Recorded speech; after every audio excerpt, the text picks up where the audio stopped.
Hello, and welcome to the General Education Requirements at XYZ University Policy Analysis. My name is Mitzi Allen, and I am your Policy Analysis.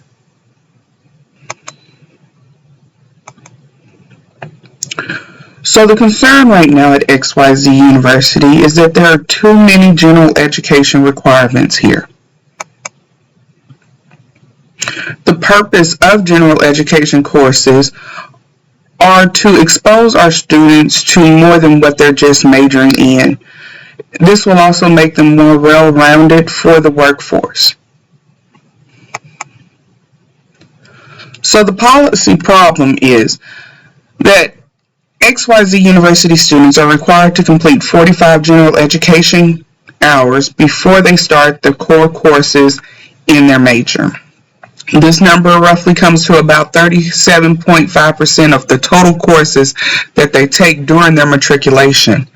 Now, if a student takes the ideal of 15 hours per semester, this will cause them to start their major courses in the second semester of their sophomore year. Now, as we know, most students do not take 15 hours a semester.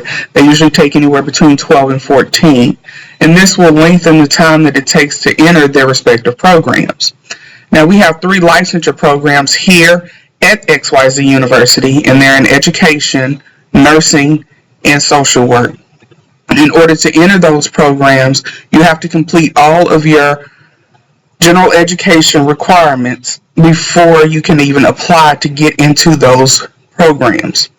So most of the courses have nothing to do with the courses that are in their core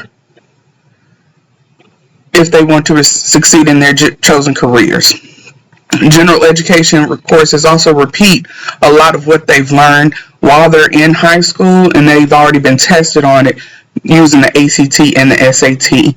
So this delay in taking those courses lengthens the time that they're here at XYZ University. We have some student testimonials.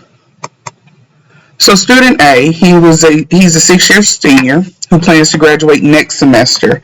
He came to XYZ University without money, a car, or a home, and he came as a sound recording technology major. He was required to take courses like quantitative literacy, U.S. history, chemistry, biology, and other liberal arts courses. Those courses will not help him in the career path that he's choosing after his graduation. And they also did not help him in the classes that were in his core of sound recording technology. He says that those classes were an unnecessary burden financially and time-wise, and they prohibited him from graduating on time, not just promptly. So student B, he ended up being a 7-year senior who graduated last spring. He came to XYZ University with an ACT score of 21 and an excellent supportive system. He began as a social studies education major, and he had to take all of the liberal arts courses, algebra, biology, chemistry, in general education. Those classes didn't help him prepare for the praxis exam. Now, the praxis exam is a mandatory test that education students have to take in order to receive their licensure. And in the state of Arkansas at XYZ University, you cannot graduate from the education program unless you have taken and passed your praxis. So the delay that he had while taking those general education courses took away from the courses that he needed to take in order to prepare him properly to take his praxis and pass. So not only did he not pass his praxis and stay in the School of Education, it took him longer and it caused him to change his major to general studies.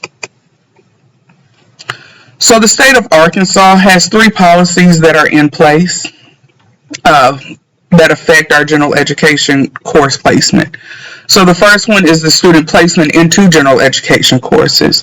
So to be placed in college level courses, you have to receive a ACT score of 22 or higher.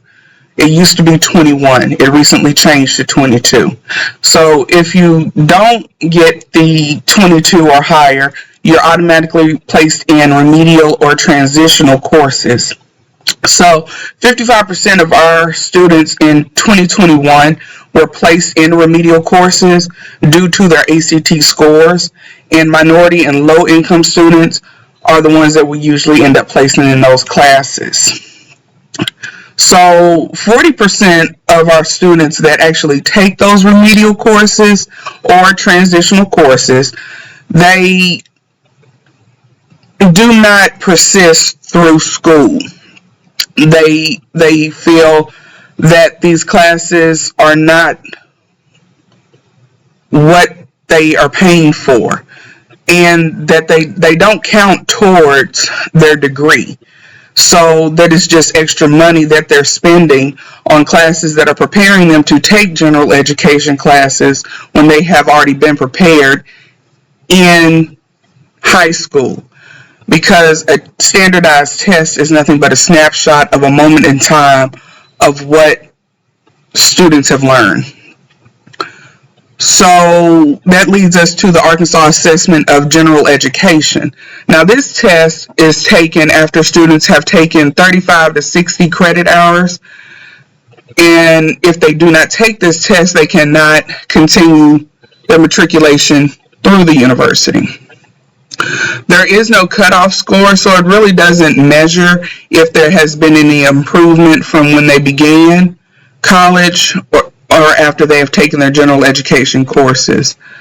So it doesn't show if a student can succeed in college, and it doesn't show any retention rates.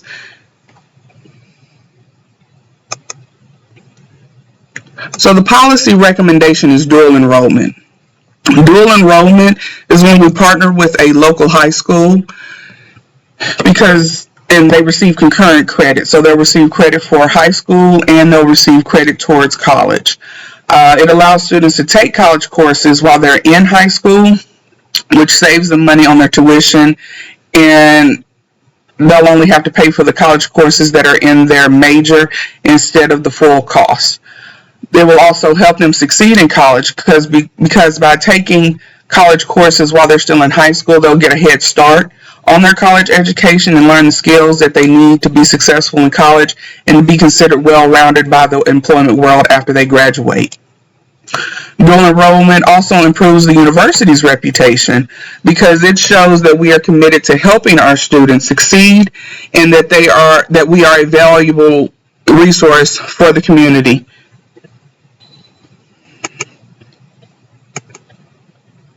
So with dual enrollment, there are advantages and disadvantages. The advantages to dual enrollment are that students can earn college credit while they're still in high school. They'll save time and money on college tuition. They'll get into better colleges because it shows their commitment to their education, and it helps them develop the skills for college success. Now, some of the disadvantages are that these classes are more rigorous than regular high school classes, which means they're more time consuming. High schools can require students to pay extra, and these classes can be more competitive to get in than just regular high school classes.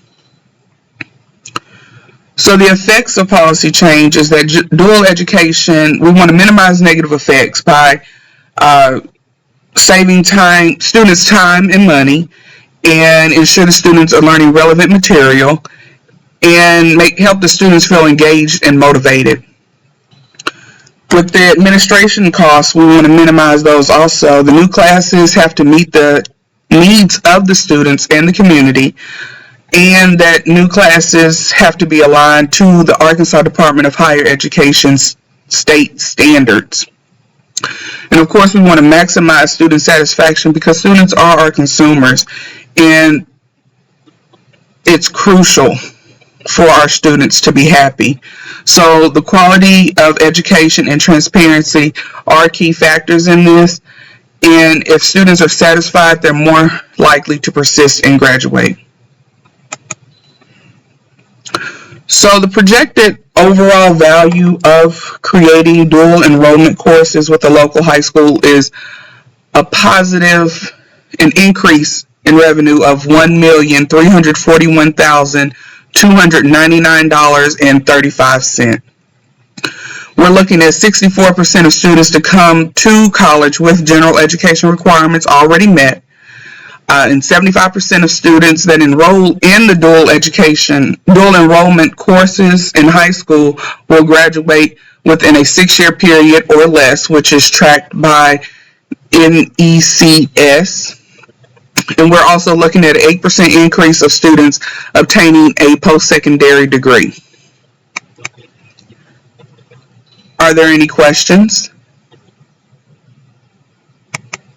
Well, thank you for listening to our policy analysis. Once again, my name is Mitzi Allen, and you can reach me at 555-5555 or email mallen10@liberty.edu. Thank you.